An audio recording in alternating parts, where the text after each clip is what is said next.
Well, hello, friends. You're all looking well this morning.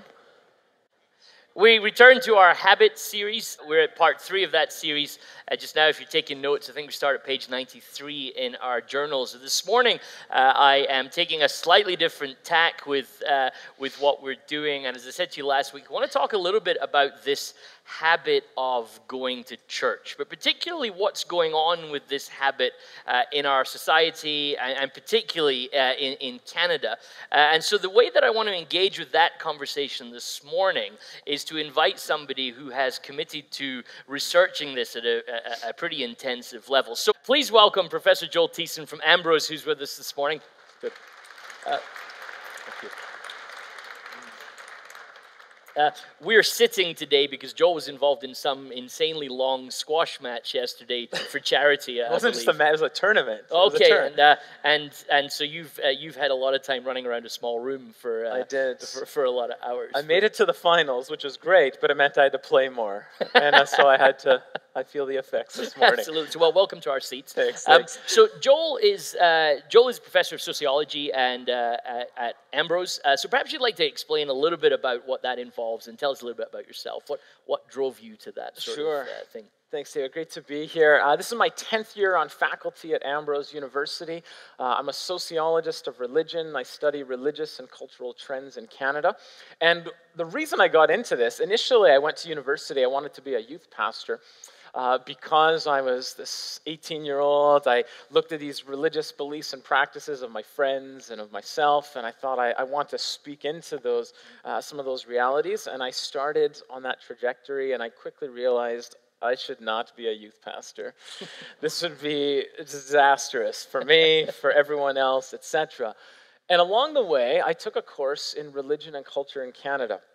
And I read a book, a bunch of stats and stuff on religion in Canada that I vehemently disagreed with, some of the central conclusions. And I thought, I want to dig into this. And that sent me into this trajectory of trying to better understand how is it that we think about religious beliefs and practices in Canada, knowing that we have lots of data that comes from the US, but it's a different historical and cultural reality there. Not that it's altogether sort of different, that we should dismiss everything that comes from there, but knowing that there are some particular things in the Canadian context. And so I've really set out and launched my career to better understand some of these Canadian realities. Well, it's great to have you with us then this morning, Joel. So Joel wrote a book that I found fascinating called The Meaning of Sunday. Actually, it's available to buy after the service if you'd like to grab a copy at the back. And what you said just there was really what fascinated me about this was that you were doing research on what's going on in church in Canada. So, like, I hear this a lot. I had the same experience back in the UK that the big research is going on in the States, and there's a temptation to just borrow that research and assume that's what's happening there is what's happening here and miss the sort of nuances and sometimes quite huge differences between the two sort of cultures. So it's really great to have you with us to talk about this sort of stuff this morning, Joel. And I wanted to begin the conversation then with a really broad question, which is like, what is going on then in Canada with church attendance, and particularly Christianity, but religious observance? Sure.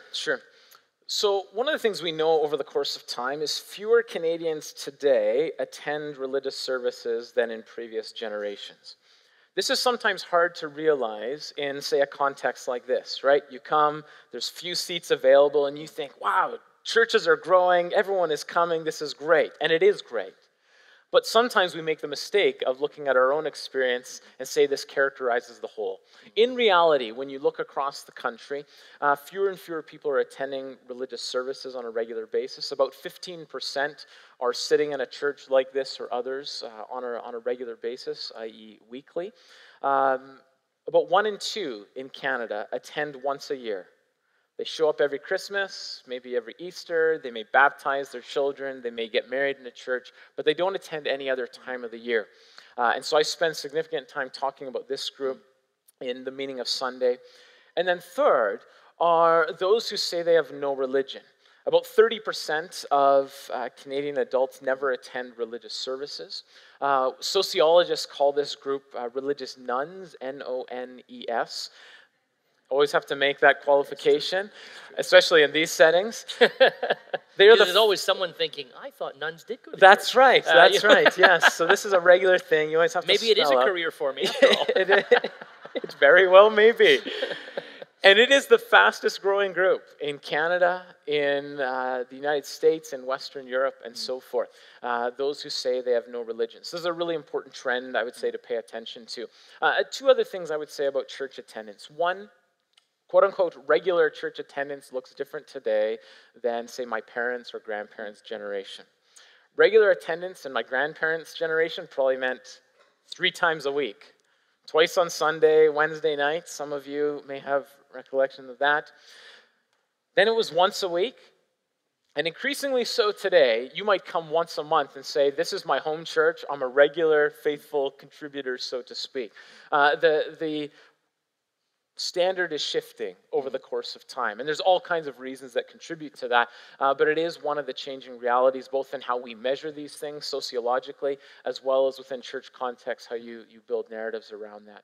The other thing I would say is a significant shift when it comes to church attendance is the impact of immigration. So mid-20th century, immigrants from Western Europe flooding over into Canada and contributes to this boom in the building of churches primarily within mainline traditions. So you have Anglican and Presbyterian and so forth that benefit from that. What we've seen over time is this growth of immigration from the global south and east, which is the center of Christianity around the world today. This has an impact for local churches today and will for the foreseeable future. One of the main things that is contributing to that 15% figure who are attending every week are those who are immigrating from the global south and east who are attending church on a regular basis. Frankly, if it weren't for immigration, we would see lower levels of attendance primarily in evangelical and Catholic circles. And so how we think about the role of immigration in a local congregational setting makes a big difference in what this church and other churches will look like in 15 years from now, 30 years from now, and so forth. How we engage and respond with that particular demographic shift is a really important, I would say, variable when we talk about church attendance. And so these sort of 3 categories of people that you talked about. So we have that percentage of people who come to church regularly, despite that kind of changing definition of what regularly means. There's obviously this huge group of people, if it's 1 in 2, that now. And am I right in assuming that if 1 in 2 people come to church once or twice a year, or when someone arrives or someone leaves, that was a kind of sensitive way to talk about birth and death. But then I kind of outed it and it felt less sensitive. Yes. If that's there, that must affect the sort of psyche of a person like that makes your data interesting to engage with, because I assume somebody like that would probably think of themselves in some way as religious. Would that be fair to say? Yeah, it's, when I started that book project and I compared people who attend church weekly, the once or twice a year, what I call marginal religious affiliates, and then religious none, I was really interested in that middle category. Why do people show up, quote unquote, religiously every Christmas Eve? Why is it hard? I mean, it's probably hard to find a parking spot at the best of times, but why is it especially hard on Christmas Eve and Easter and so forth? And so we see 3 reasons for why they attend so faithfully once or twice a year. One is tradition. So I'll never forget the individual that I interviewed. He says, every Christmas Eve, we go to church and then we go for Chinese food. And the Chinese food is as important as the church service. And what he's saying is that this is all part of the tradition. We always do it.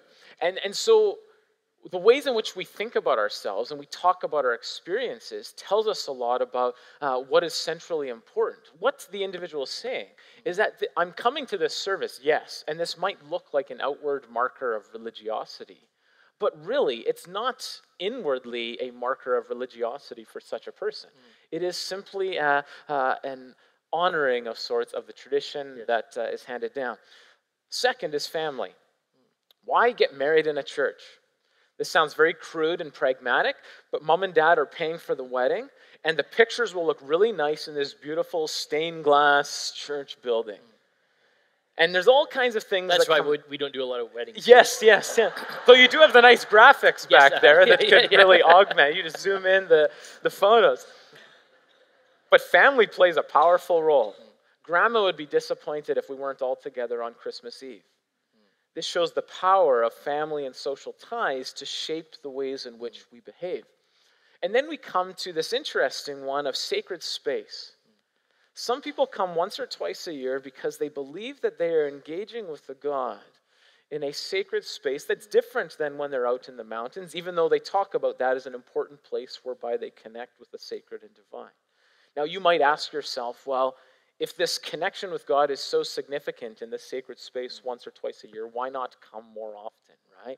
We'll maybe talk about some of those things later on. But I think some of them talk about, it's almost like this camp high. I need to go enough to get me to the next event. And if I can do that on Christmas, it will get me to the next baptism, which will get me to, it gives me enough of a connection to my roots, however defined, that paints a different picture, a different narrative than someone who attends weekly or those who don't attend at all. So this is fascinating as we think about these, and most of us will relate to the people, particularly if you look at your book, you will relate to the type of people you're interviewing. So then you get this category, these religious nuns. Yeah.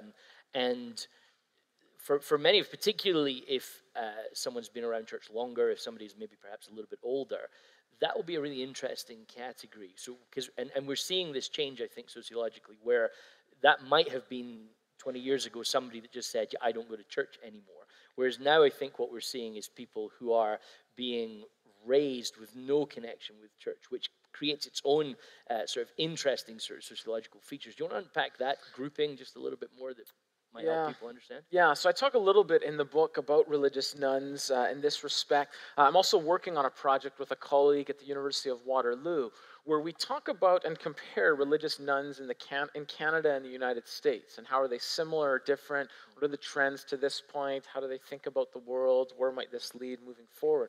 And one of the things we talk about is that historically, religious nuns and those who identify in such a way have done so by leaving a religion of some kind. They were raised as Christian, for example. At some point, they left that tradition. They now say they have no religion, and there's all kinds of reasons that lead into why they leave. But apostasy is this sociological word we talk for people who leave their religious tradition. What we're seeing more and more is people who say they have no religion, who have children, and who raise their children without any religion. This is irreligious socialization, whereby you raise your child without religion. And I think over time, we will see a crisscross of these two worlds. Primarily, someone raised within a religious tradition who leaves has been the main driver. Increasingly so, it'll be those individuals who then raise their children without any religion, irreligious socialization. And that will increasingly become the driver for those who say they have no religion, which means your neighbor, your coworker, perhaps family members, don't have any familiarity with religion broadly speaking or Christianity very specifically. You ask simple, what we think of as simple basic questions of who denied Jesus 3 times. These kinds of things, there would be no cultural reference point, which I think impacts everyone in this room. Everyone was a little awkward there. They thought you were actually asking them that question. Yes, I know. I will go down this rabbit trail because we have good empirical data that shows that evangelicals who supposedly build a faith based on the Bible don't actually know as much about the Bible. In fact, who knows the most about the Bible? You'd be surprised by this, maybe. Atheists. Atheists know more about the Bible and these kinds of questions than any other group, which tells us something interesting. It tells us that they are not atheists by default. I couldn't find a good option, therefore here I am. But they actually have researched the various options and come in a very rational, scientific process to the conclusions that they arrive at, which I think is interesting. So, little rabbit trail there. Religious nuns are a very diverse group. They're not all atheists. There are atheists and agnostics. There are those who believe in God or a supernatural being, who pray from time to time, that they are not all the same. And one of the mistakes that we make when we talk about other groups, however defined, is we assume other groups are all the same, but our group, however defined, is different. So you see this when we talk about evangelicals, right? A lot of evangelicals in Canada don't like that word. And why is that? Well, people talk about evangelicals as this one big group that must be like those evangelicals we see in the news in the United States. And you want to say, oh, but I'm not like those evangelicals, right? We want to distance ourselves. Well, what we're reinforcing is the fact that groups are actually very diverse, and religious nuns are no different. There's a full spectrum, and part of our task in this book project is to unpack the varied ways in which religious nuns think about themselves, think about the world, and how they foster a range of beliefs and practices along the way. So this means that you're sat at work, for example, or at university, you have somebody who would be categorized, by your project as religious nun. Yeah. They then could have almost no experience when it comes to being in a church building, Yep. being part of a religious tradition. Yep. But they could be very well informed about aspects of your religion and also quite influenced by media representation of. So that would creates quite an interesting challenge for somebody in a congregation like this that heads off to work tomorrow to think about what it looks like to be a Jesus follower on Monday. Yeah, it is an important distinction that just because someone says they have no religion and perhaps has no immediate personal contact with religion or Christianity doesn't mean that they don't have a thought or perception about religion or about your particular group. And we have really good data on this. So a religious nun may turn on the news, and I'm not offering any political commentary here, but may turn on the news, and they may see Donald Trump praying with a number of evangelical pastors. Now that image and all the discourse and narrative around that will shape their narrative and perception about evangelicals. So much so that when we look to the empirical data in Canada, we know that among the continuum of different Christian traditions and groups, that evangelicals in Canada are viewed the least favorably relative to other streams of Christianity. In particular, are viewed negatively by no other group than those who say they have no religion. They reserve their strongest disdain, if you will, toward evangelicals. Even though they may not have ever entered a church building themselves, may not even know an evangelical on a personal level, but have perceptions that are informed by what they see in the media, what they see in popular discourse, etc. So perceptions are out there, and we know sociologically that perceptions shape our realities. And the perception is as powerful as the reality itself.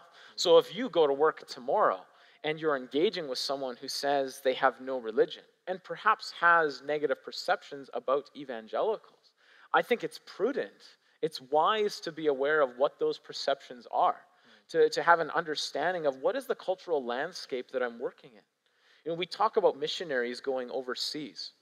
One of the first things that we say is you need to learn the local culture, learn the local dialect so that I might engage within that context.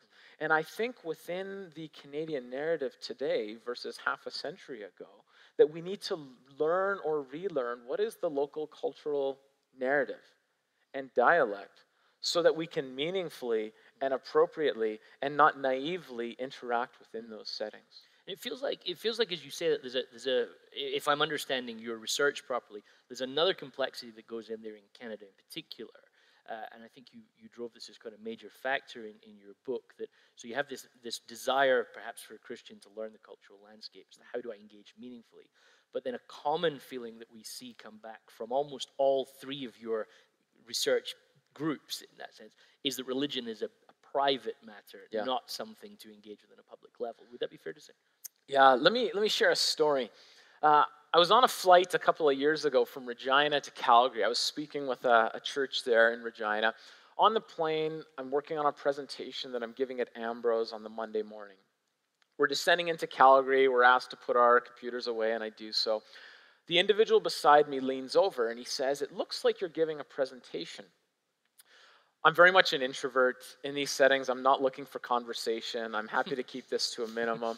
And so I politely acknowledge the statement. I say yes, and I'm hoping this will be the end of the conversation. The individual proceeds, of course, to say, "It looks like you're talking about religion." So now I'm a little weirded out because clearly he's been watching what I've been doing for the last hour. Not that I have anything to hide, but if you're doing these kinds of things, watching what someone else is doing, usually you don't publicly confess to that. This individual did, so I sort of acknowledge that statement again. And then he says, you shouldn't talk about religion or politics in public. So again, I'm paid to think about these things. I know these are the perceptions, and so I acknowledge the statement. And then he does something really interesting. He proceeds to share his thoughts about religion with me, this stranger. And he says this. Having just said you shouldn't do that. He's just violated. Just an interesting sociological point that we believe some things and we often do very different things. Or maybe he just meant you shouldn't. Maybe I shouldn't, yes. But it's his right to do so. Here's what he says. He says, I'm not a religious person. I would be a religious nun. My wife is nominally religious, and my wife's parents are fairly religious. And when we go to my wife's parents' place, they expect us to say grace before meals. Now, this bothers me, he says, because I'm not a religious person, and they are imposing this religious ritual onto me. Okay, I'm in their house, okay.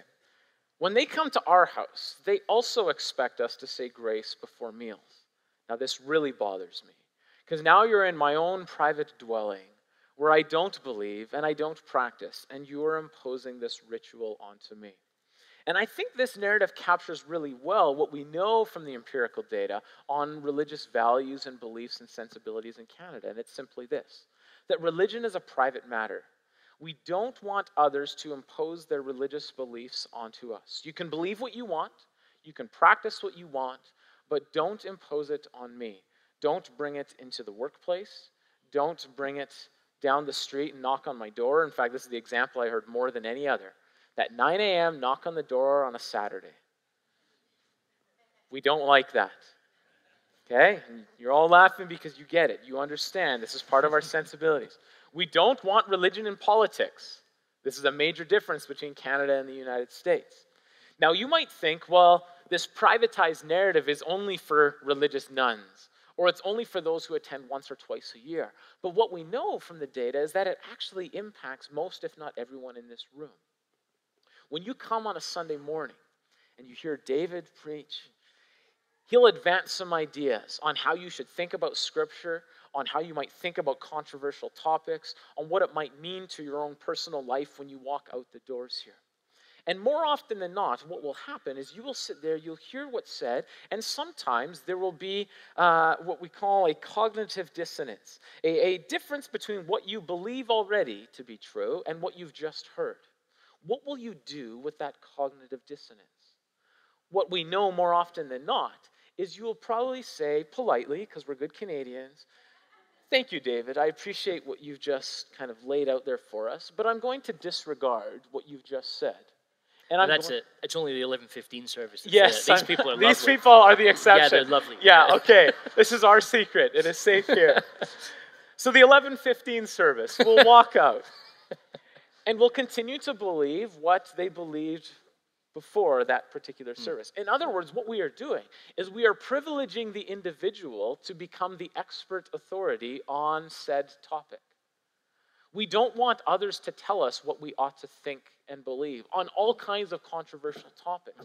And so I think this dovetails really well with this broad narrative that religion in Canada, and it's not exclusive to Canada, but it is, I would say, especially relative to the US, one of these distinguishing features, that we value this, what we believe to be the right, that religion should be a private individual matter, and that we don't want to defer that authority to others to tell us what we ought to think or how we ought to behave. And so that, to me, is fascinating because you don't need to travel far in reading the New Testament, even casually. You get this sense, I think most Christian followers of Jesus that were trying to wrestle out their discipleship would feel this from the text, that there's a level, to use, I think, your term, hopefully correctly, that I pick up in your book, that Christianity is perceived as a master status. It's not just something that you keep privately, and you pick up any one of Paul's letters or the Gospels. You get this sense that there's this lean into you to think, maybe this is something you should be engaging with in your wider networks and so forth. So this creates a little bit of tension, perhaps. So there's that sense that most of us relate to probably people don't want me to talk about this to them. But then there's this tension of, and I kind of feel like following Jesus involves doing that. Do you have any thoughts on that process? Yeah, so sociologists talk about this master status. It is a status that we hold that impacts all or many other aspects of our lives. So I am a Christian. This is deeply important to me. It impacts how I live my life in my marriage, how I live my life in the workplace setting, with my neighbors, with my money, and so forth. A master status impacts all these other areas. Let's say, and I'll use the evangelical example given the context, that one of the values that one holds as we read Scripture is that of evangelism. Therefore, go and make disciples of all nations, and so forth. What does that look like in a Canadian context for someone who believes that their faith holds a master status, and yet lives in a Canadian cultural context that says you should leave that master status in your own home? Here's how I think, and actually we have good data that points toward this, how many evangelicals approach this. Our approach to evangelism in Canada is that I'm going to be a nice person to other people. And I'm going to hope that one day my neighbor, or my coworker, or a family member asks me, why is it that I'm such a nice person? And this will be our opportunity to say it's because I have Jesus in my heart and you follow through the narrative, right? When is the last time that someone asked you why you were a nice person? Now, if it's been a long time, it might mean that you're not a nice person. So we'll set that aside for a moment, right? Or it might mean that it's kind of a good Canadian thing to just be a good, nice person. We're all generally, and this is a broad stereotype, of course, we're generally pleasant and nice and courteous and these kinds of things. So this creates this problematic approach to evangelism. I think what we see in terms of, I'm very cautious in using this language, quote unquote, effective evangelism, is when people take seriously the role of building relationships with those who are not part of the fold, however defined. And I'll be very personal and direct here. If you take seriously this moniker of an evangelical to building disciples, are you individually and corporately taking seriously the call to build disciples? Are you building relationships with your neighbors and with your coworkers? Are you carving out the space and time? I think one of the dangers within congregational life is that we give so much of ourselves, our time and our energy to local churches, and this is a good thing. We need these resources to help an organization like this to operate. But one of the dangers is we are here 3, 4, 5 days a week doing church things that we're not investing in this other important part of what discipleship looks like within our communities. And I think there's a great opportunity there. And we know sociologically that the number one reason that a person joins a religious group is because someone who's part of that group invites them into the fold. In other words, it's friends or family members who they trust, who are part of that group, who are the number one gateway into a religious group. So there is this tension between keep your faith private, and frankly, most evangelicals do a good job of that. Few evangelicals are evangelizing. And I'll speak, not to make this uncomfortable, but to speak truthfully when we look at data. Most churches, like this and any other church, are probably filled with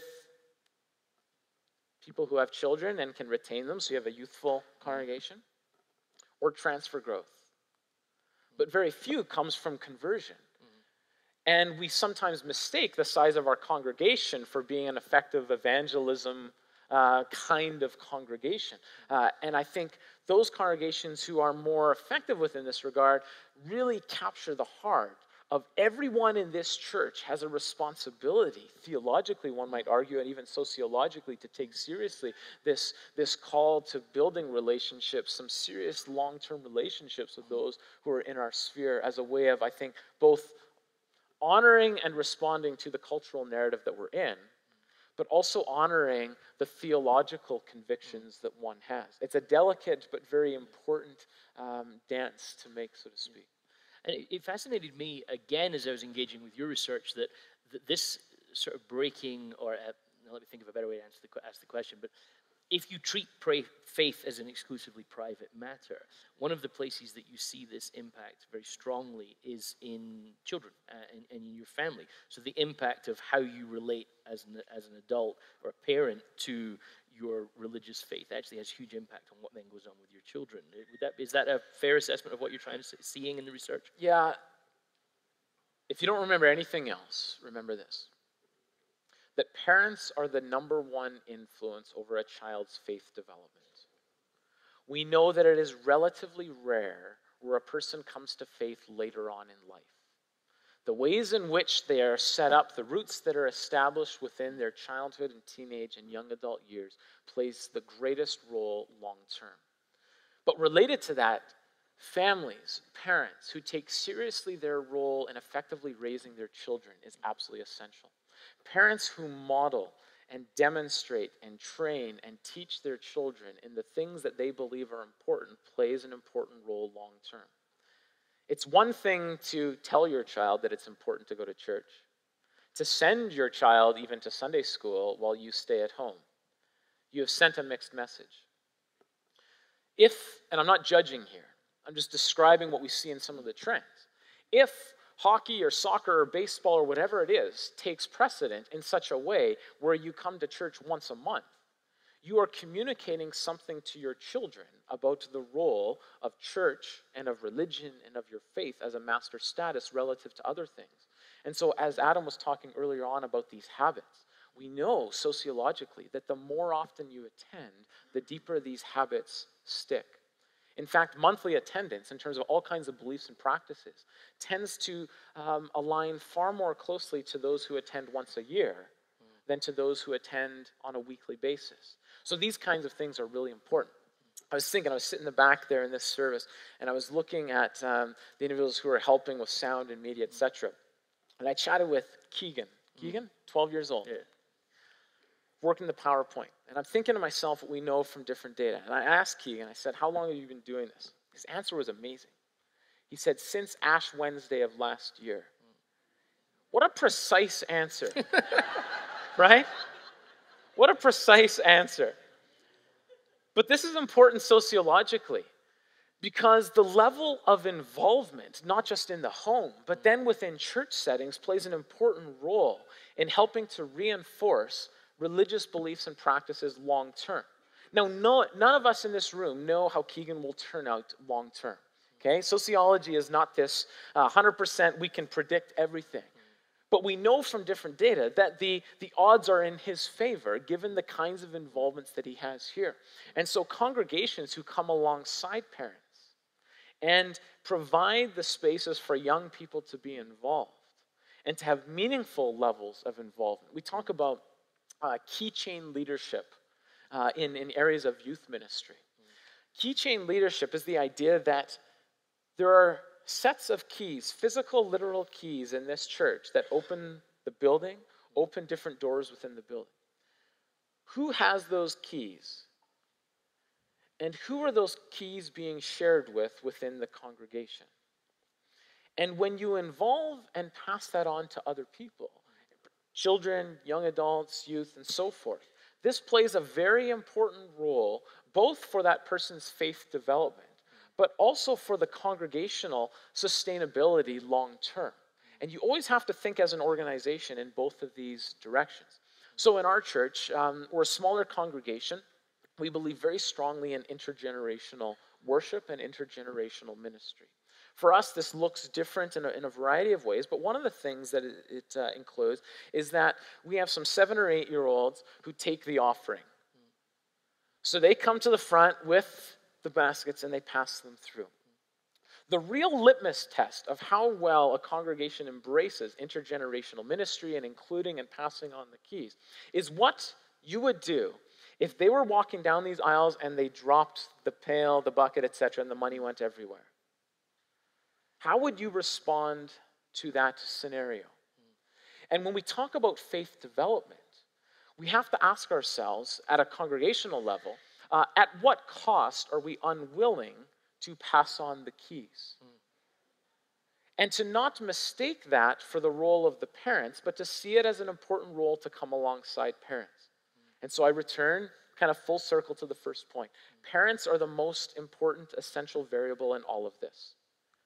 If what is happening here is not being reinforced in the home, it significantly weakens this passing on of the faith from one generation to the next. So our role within a congregational setting is to help equip and empower church leaders. This will be the last thing I'll say on this point.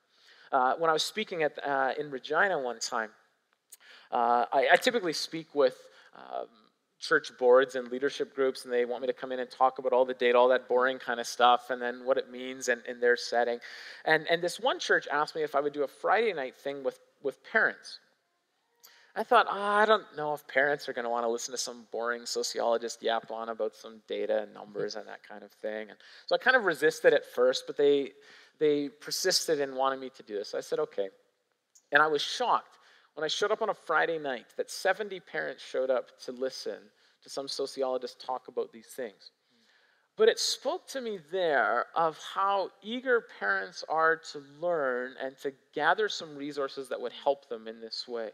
I think what we forget sometimes is that parents are not born parents.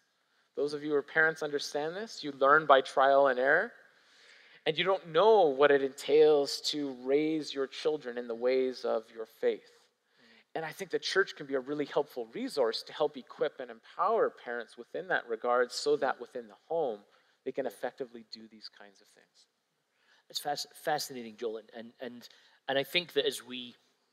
a lot of the stuff you're talking about, many of us probably, and I don't mean this to diminish your research, but intuitively kind of go, that's probably true. Sure. For me, it's fascinating to go, actually, when you look into it, it's actually true. It is. It can be dependable.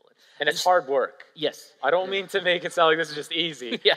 Right? It is very hard work. Everything about parenting is hard work. Yeah. But this is part of what is entailed to effectively pass on the faith, is to take these things seriously and to model and train and instruct within the home. So just as we sort of land our conversation today, talk to me a little bit about where you see things going. So you're part of you lead the Flourishing Congregations Institute at Ambrose. So give us a little bit of thoughts as to where you see this going and what you think is happening in Canada. Sure. So another project that I'm working on, I'm the director of a new research institute at Ambrose called the Flourishing Congregations Institute. And while what I've talked about to this point might sound depressing in some respects, a sort of religious decline, etc., one of the things that we know is that there is this faithful remnant, if you will, of people who continue to attend every week, for whom religion is very, very important. And there are congregations where there are many great things happening across this country. And so our institute is premised on trying to understand where are there signs of life and vitality within the Christian church across this country. Catholic, mainline, conservative, Protestant, from east to west, rural, urban, large church, small church, everything in between. And we'll put up a slide here, and we'll show you some of the things as we've been talking with church leaders across the country who say that their congregations are flourishing. What is it that they mean by flourishing? I'm not going to go through all these things here, but these are some of the things that they have in mind that give us a bit of a benchmark for trying to measure and articulate what flourishing looks like. So earlier I gave you the example of leadership and intergenerational ministry and these kinds of things as a hallmark of flourishing. And when we look at some congregations, we would say, yeah, scoring super high in these areas of involving others within the congregation in decision-making, in volunteering capacity, in speaking into the vision and direction of a congregation, that these are really important things alongside some of the other things. And we know that when those in your congregation are involved in that way, but there's a whole series of ripple effects. They tend to attend more frequently because they've bought into the vision and mission of this particular congregation. They tend to volunteer more. This is one of the greatest strains of a volunteer organization, of people actually giving their time and passions and skill sets. They tend to give, this isn't the reason we pursue these things, but it's an important part of organizational life. They tend to give more money. to the organizations that they believe in, and so forth. So these are all important things. So we're trying to learn from congregations who are flourishing and thriving in these settings. I have no false illusions, and I don't want to leave you with false illusions that we should expect suddenly church attendance to take a massive turn. It may, we don't know. Immigration is an important piece in that, and so the script is yet to be written to see how these demographic trends impact in the coming years and so forth. But I think there are a number of things that come out of congregational life who are giving space and time to the kinds of things here, who are involved in their neighborhood and community, for example, who are building meaningful relationships within their neighborhoods and communities such that congregations are not insular clubs, but are looking outward, and not just as congregational units, but as individuals within the congregation, so that every one of you sitting here sees Westside Kings as your home church in such a way that your ministry within your neighborhood and workplace is an extension of the ministry that happens here, that brings these things together. So I think these are some important pieces moving forward. The next and final slide I'll say, tomorrow afternoon, we're actually pushing the green light on a massive national congregational survey that we are working on. And I think this is important for a couple of reasons. I know survey, you think, boring and these kinds of things, but it's really important for the work that you do as a congregation and your day-to-day lives in a couple of ways. One, we need good empirical data to understand the reality. Oftentimes, we make all kinds of decisions and we behave in different ways in our day-to-day lives with faulty information, with things that are not actually true, that has a series of ripple effects. So we need good data, and we don't have good Canadian congregational data. We're trying to make our way into that. Second, it is one thing to hear from leaders, and no disrespect, David, to you and your colleagues here, but it is one thing to hear from leaders saying, tell me about Westside Kings, and they give a particular narrative, and it's another thing to hear from you, from those who are attending, who are involved in different ways, to see, okay, how does the narrative of leaders compare with the narrative of those who are sitting in the pews?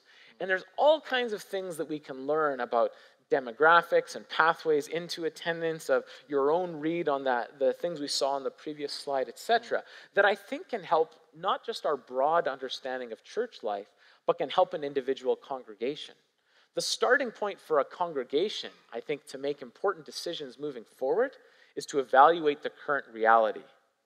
And there's no better way of understanding the current reality than to go to people themselves and to compare between leaders and congregants to understand, where do you see the world similarly and where is there perhaps a difference? And so the Institute and the survey and some of the resources really are intended to do just that, to be a resource for local churches to make sound, wise, empirically based decisions as they live out the missional calling that they believe they have within a given setting. That's amazing. Well, we'll post this on our website and our social media, and encourage you to engage with this survey and help Joel out and help all of us out in that. Joel, this has been fascinating this morning to converse with you. I'm sure you want to say thanks to Joel, so let's just thank him for being with us. Thank you, David. Thank you. I want to ask you a question this morning. We've been in this series around the kind of habits in the Christian community that shape and form us as the people of God, the people seeking to live out God's story in the world and the places in which we find ourselves. And the question I have for you this morning is this: why do we worship? Why do we worship? Why do we, the faithful few in a world that has long left ancient practices and rituals behind them, choose to get out of bed ridiculously early on a Sunday morning? If you have to be here for the 8:30 service, you guys wouldn't know about that. But get out of bed at any time on a Sunday morning and jump in the car with the toothbrush still hanging out of your mouth and risk a fight with the kids because you dragged them out of bed, all to get here to church on a Sunday morning for an hour and 15 minutes to do something that we call worship. What on earth is it about this ancient practice of ours that keeps us coming back, that makes it worthwhile? The Canadian philosopher Jamie Smith talks about the rival liturgies that vie for our attention, the stories that we're saturated in our world that constantly try to capture our imagination and our attention every moment of the day. I mean, think about it for a moment. How many minutes of your week do you orient yourself around worship, particularly corporate worship. There's something special, there's something unique about gathering together in community to confess the kind of things that we confess in worship. Maybe 20 minutes, maybe 25 minutes. But how many minutes of your week are oriented around you? How many minutes of your week are oriented around your priorities and plans, or your problems, the broken pieces of our lives and stories that constantly fight for our attention? I wonder if that's why sometimes it can be difficult to engage in worship, can't it? Sometimes it can be easy to come and sing the songs and the lyrics that are on the screen, but can be so difficult to actually sing them from a place of deep conviction. Because maybe this story that you and I rehearse together for 20 minutes on a Sunday once a week is not the story that we've been inhabiting for the rest of the week. And so we find ourselves trying to sing things like, "It is well with my soul." Find ourselves trying to sing things like, "You are a good, good Father." Have you ever noticed that sometimes if you say words over and over again, it starts to kind of empty them of their content? That if you say a word too many times in a row, it starts to sound weird, like maybe it's not a word at all. And sometimes this is how we treat worship, isn't it? That we sing these songs, but somehow at a very deep level, there's no content for us. That we try to sing, "It is well," when the rest of our lives tell us that it's anything but well. When the rest of our lives and stories tell us that it's anything but true that this God of ours is a good, good Father. And that's why we need the regular habit of worship, the habit of reorienting our imagination, recalibrating our hearts. And religious people and Christian people for millennia have called that by the word worship. Worship is not just something we do because you're supposed to do it or because we've always done it or because it's the right thing to do. Worship is a Copernican practice of reminding myself that the world doesn't orbit around my story orbits around God's. That worship brings us out of these rival stories and liturgies that we're constantly saturated in and reorients us around God. So we find ourselves able to sing, "It is well with my soul," not because it is, not because it feels like it is, not because all the circumstances line up and make it so, but because confessing that that story is true reminds us that God is in control. And it's in the process of reorienting my imagination away from myself and putting it in God's direction that I find I get myself changed. The act of confessing that truth, of confessing that your story finds its place and fits into God's story, is the habit that changes you. As Heather just said towards the end of worship there, when you don't know what to do, sing. When you don't know what to say, sing. When you don't know what is true anymore in the world and in your life, confess what is true whether you feel like it or not. And so we're going to sing once more together this morning. We're going to sing a round of "It Is Well." And I want to challenge you. This is why worship is so important, but it's also why it has to be done, and it's done best in company. Because all of us bring something unique into this place every Sunday morning. We bring the weight of our weeks and our lives. We bring our broken marriages. We bring our work challenges, our unemployment, our health issues and mental health issues, our loneliness. We bring it all under one roof, and we rehearse together in the presence of one another that the reality is that God is the actor. God is the agent in our story. That my story is actually God's story, and if that's true, then it means that my story is really our story. That my story is a part of a bigger one. The story of the community of grace that reminds itself that we have a God who cares about us, who cares about our world. So let's sing that together, and then we're going to pray. Heather, would you lead us?